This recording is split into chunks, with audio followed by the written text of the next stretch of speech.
ভৌতিক ও অলৌকিকের নতুন আরেকটা এপিসোডে আপনাদের সকলকে স্বাগত জানাই। ঈশ্বরের আশীর্বাদে আমি খুব ভালো আছি। আশা করছি আমার ভৌতিক ও অলৌকিক পরিবারের সদস্যরাও খুব ভালো আছে। আপনাদের সকলের ভালোবাসা নিয়ে আজকের ঘটনাটা শুরু করলাম। আজকের ঘটনাটা একটা মন্দিরের অভিশাপ নিয়ে। রাহুল ও অমিত দুই বন্ধু। ওদের বয়স তখন 23 বছর। রাহুল বরাবরই ভীষণ সাহসী ও যুক্তিবাদী।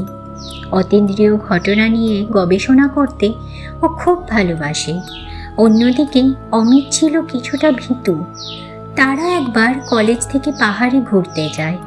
সেইখানে পাহাড়ের উপরে এক শিব মন্দিরের সন্ধান পায়। স্থানীয় মানুষদের কাছে ওই মন্দিরের রহস্য সম্পর্কে কিছু কথাও শোনে। রাহুল মনে মনে ঠিক করে এই মন্দিরের রহস্য সে ভেদ করবে। যেমন ভাবনা তেমনই কাজ। রাহুল আর অমিত মন্দিরের সামনে এসে দাঁড়ায়। রাহুলের কাঁধে একটা ব্যাগ, হাতে ক্যামেরা। অমিতের মুখে আতঙ্কের ছাপ স্পষ্ট। তখন প্রায় সন্ধে হবে। তারা দেখে বহু প্রাচীন ভাঙাচোরা একটা শিব মন্দির। মন্দিরের গায়ে শ্যাওলা জমেছে। বট অশ্বত্থের শিকড় দেওয়াল ভেদ করে নেমে এসেছে। চারিপাশের পরিবেশটা কেমন থমথমে। অমিত খুব আস্তে আস্তে রাহুলকে বলে, আমার কিন্তু একদম ঠিক লাগছে না, চল ফিরে যাই। সূর্য ডুবলে এখানে কেউ থাকে না। রাহুল হাসতে হাসতে বলে, ধুর, এইসব গাঁজাখড়ি গল্প। একটা ভাঙা মন্দির নিয়ে এত কিসের ভয় তোর?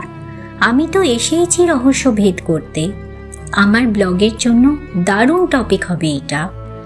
অমিত বলে, এইটা শুধু মন্দির নয় রাহুল, শুনলি না লোকে বলছিল 100 বছর আগে এই মন্দিরের পুরোহিতকে অন্যায়ভাবে বলি দেওয়া হয়েছিল। তারপর থেকে অমাবস্যার রাত্রে তার অতৃপ্ত আত্মা নাকি মন্দিরের চারপাশে ঘুরে বেড়ায়। সাথে সাথে ফোনে ক্যালেন্ডার দেখে অমিত বলে, রাহুল, আজ অমাবস্যা কিন্তু। রাহুল ক্যামেরা অন করতে করতে বলে, চমৎকার, তাহলে আজ রাতেই তো আসল মজা। তুই যদি এত ভয় পাস তাহলে তুই চলে যা, আমি ভেতরটা দেখে আসছি। অমিত বলে, একা যাবি?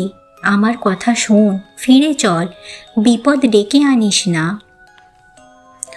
রাহুল বলে, ধুর, কিচ্ছু হবে না, ভূতে আমার কিচ্ছু করতে পারবে না, তুই যা। অনিচ্ছা সত্ত্বেও অমিত ফিরে যায়।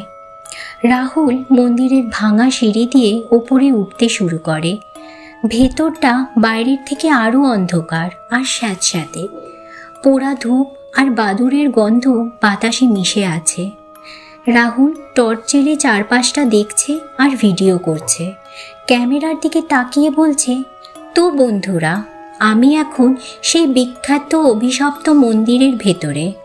দেখতেই পাচ্ছেন ভাঙাচোরা দেওয়াল আর কয়েকটা মূর্তি ছাড়া আর কিছুই নেই।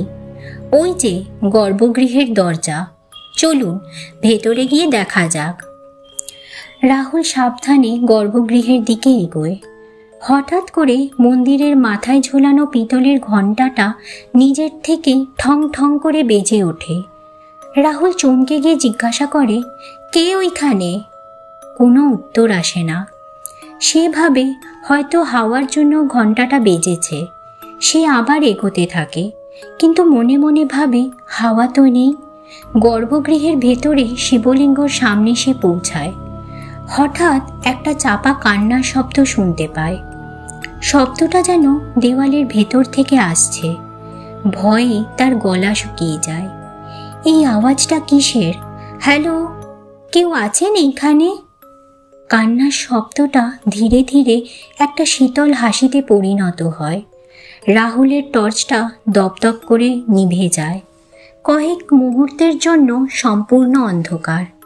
টর্চটা আবার আপনিই জ্বলে উঠলে রাহুল দেখে তার ঠিক সামনে সাদা থান পরা এক মূর্তি দাঁড়িয়ে আছে। মূর্তির চোখ দুটো যেন জ্বলন্ত কয়লা। মূর্তিটা গম্ভীর প্রতিধ্বনিত গলায় বলে, ফিরে যা, ফিরে যা এখান থেকে, এইটা আমার জায়গা। রাহুল ভয়ে জমে গেছে, তার কথা বলার শক্তি নেই। সে পিছিয়ে যেতে চেষ্টা করে, কিন্তু পারে না। মূর্তিটা আস্তে আস্তে রাহুলের দিকে এগিয়ে এসে বলে, সাহস তো কম নয়, আমার শান্তি ভঙ্গ করতে এসেছিস? রাহুল ভয়ে চোখ বন্ধ করে ফেলে। সে নিশ্চিত যে তার জীবন আজ শেষ। ঠিক সেই মুহূর্তে মন্দিরের বাইরে থেকে কারোর গলার আওয়াজ আসে। এক বৃদ্ধ চিৎকার করে বলছেন, পুরোহিত মশাই, ওকে ছেড়ে দিন, ও অবুঝ ছেলে, ভুল করে ফেলেছে, ওকে যেতে দিন। মূর্তিটা একবার তীব্র চোখে রাহুলের দিকে তাকায়, তারপর ধীরে ধীরে বাতাসে মিলিয়ে যায়। মন্দিরের দরজাটা একটা বিকট শব্দ করে খুলে যায়। রাহুল জ্ঞান হারিয়ে মাটিতে পড়ে যায়। যখন রাহুলের জ্ঞান ফিরছে তখন অনেক রাত। পাহাড়ের নিচে একটা চায়ের দোকানে তারা বসেছে। রাহুলের সারা শরীর কাঁপছে। এক বৃদ্ধ তাদের পাশে বসে আছে। অমিত বলে, বলেইছিলাম তোকে যাস না। কি ছিল ভেতরে? রাহুল কাঁপা কাঁপা গলায় বলে, আমি দেখেছিলাম তাকে, পুরোহিতের আত্মাকে। সে আমাকে। ওই বৃদ্ধ শান্তভাবে চায়ের কাপে চুমুক দিয়ে বলেন, পুরোহিত মশাই সহজে কারোর ক্ষতি করেন না, কিন্তু তার স্থানে কেউ উপদ্রব করলে তিনি রুষ্ট হন। তোমার কপাল ভালো যে আমি সময় মতন এসে পড়েছিলাম। রাহুল কৃতজ্ঞতার সাথে বলে, আপনিই আমাকে বাঁচিয়েছেন। আপনি কিভাবে জানলেন আমি ভেতরে আছি? বৃদ্ধ রহস্যময় হেসে বলেন, এই মন্দিরের সব খবরই আমার কাছে থাকে। তুমি শহরের ছেলে, এইসব বিশ্বাস করো না, কিন্তু কিছু জিনিস আছে যা যুক্তির বাইরে। যাও, আর কোনোদিন ওই দিকে যেও না। রাহুল আর অমিত উঠে দাঁড়ায়।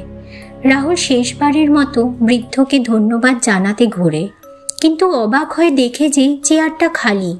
বৃদ্ধ মানুষটি সেইখানে নেই।